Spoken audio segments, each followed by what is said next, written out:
Well, the first weekend's under the belt, and pleased obviously that we're 2-0. With such a short period of time to train, I was pleased with the performances that we had.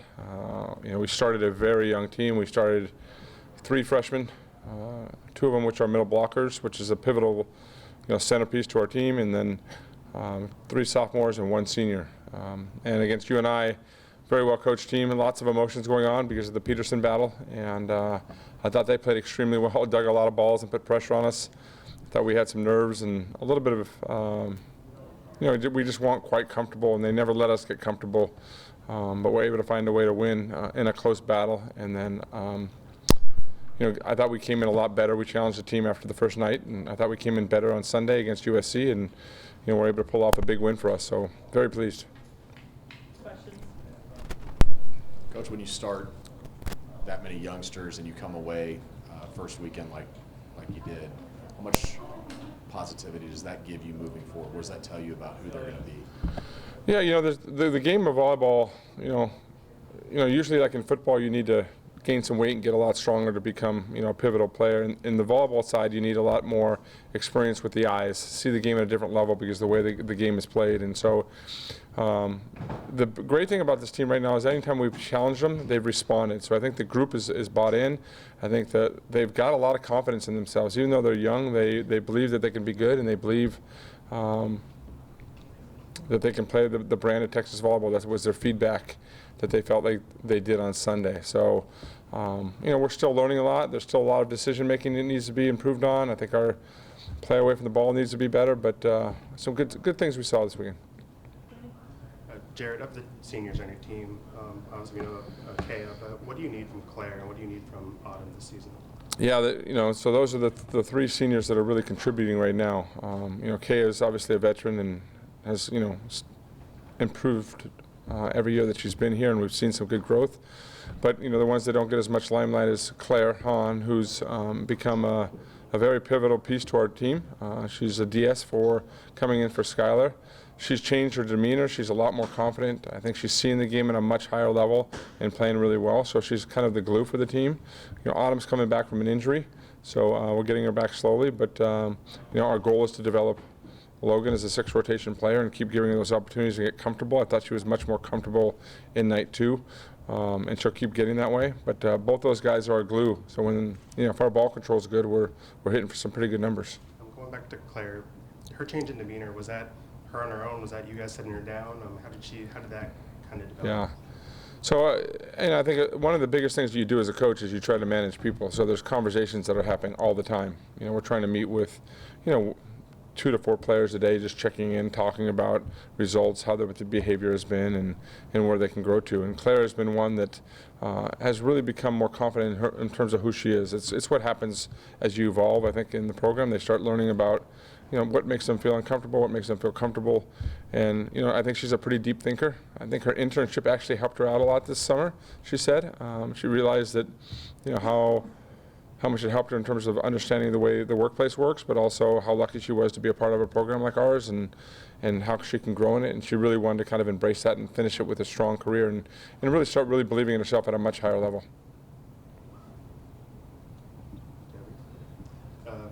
Obviously, big week for you guys still. First off, were you surprised at all by Minnesota's loss, and what do you expect to see from them on Wednesday? Yeah, obviously they're the 3rd-ranked team in the country, and I think, he was an Olympic coach, has had lots of success, so they're very well trained. It's early in the season. There's lots of upsets. I think the way the game is played, you're going to see a lot more upsets as the season progresses, but we know that they'll be ready for us. Was I surprised to go 3-0? Yes, but it happens. So one game doesn't make their season, and I'm sure they're just building on the process and trying to improve every day, and they'll be in here. They'll be probably much improved already in the time they get here. Do you expect to have you dressed Autumn, but do you expect to have Ashley and Bree back this week? I'm hoping to. That would be the goal of this week. So we already had our practice this morning, and so we're trying to move towards that direction. But right now, it's still day to day. Y'all going undefeated this year? Welcome. How are you? Good. How are you? I'm doing great. Good to see you. Good. Congratulations. You gonna win them all now? You got a lot of confidence and momentum. Look, I know one thing. I'm not that smart to go to go undefeated. Never done it in my career, and probably will never happen. But that's kind of the goal. And right now we're focused on Minnesota, and we got a big opportunity in front of us. We winning these 2 games this weekend put us in a good position, but we got to take it one point at a time and process oriented. And again, it's not going to define our season, but it obviously helps with our RPI in those situations, and it helps Minnesota, and they know that as well. You have a relationship, obviously, with Kevin. How important is it to get a game like Stanford on the schedule? And last year, you guys decided to do a home and home. Why did you guys go away from that this year? So that's a good question. Actually, we are in a tournament right now. This is a tournament. So we are with Florida.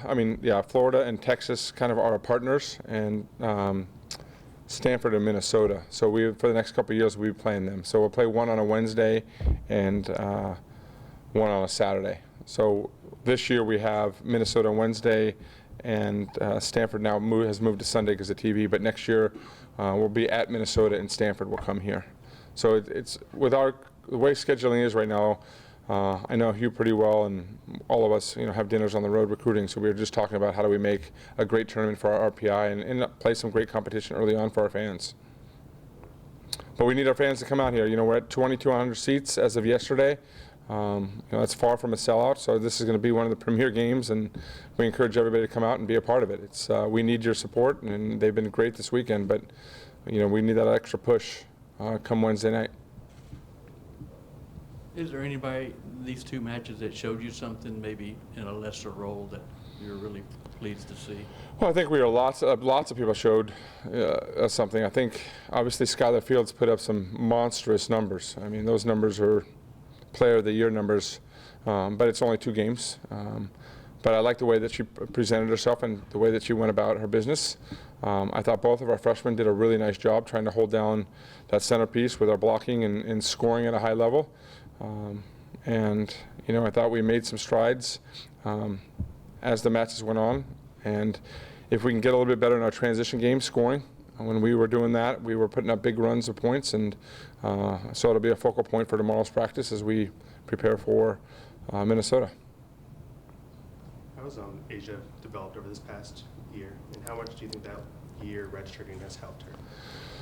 Well, when they redshirt, it's really difficult for them. They come in as stars, and they've never had that experience, and they lose a little bit of that identity because they're not, the stars. And that's happened not only with her, but other players. So it's, you got to stay close to them. And it's really hard the first couple of months, but when November, December comes around, they're like, it's the best decision I've made. They grow up so much emotionally. They're in our gym. They're getting to that point where they can play at a pretty high level by that time. So she is much further along than she was a year ago. So it's a huge advantage. But, we see that obviously this year. I think even by October, November, she's going to become one of the premier slide hitters in the country. She just is that good. And, as our ball control increases, we can feed her more balls and get her going. But this is something that will also pay off in years 2, 3, and 4. And we've got some great middle blockers right now.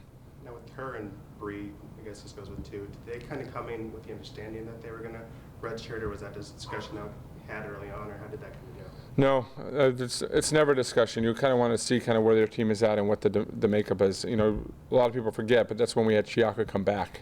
Chiaka was supposed to graduate the year before, but she came back and played, so that kind of put us at a logjam with that position. So it allowed us that to happen. But we haven't redshirted many players. Those are the last 2, and before that, I can't tell you the last time we did that when it wasn't an injury.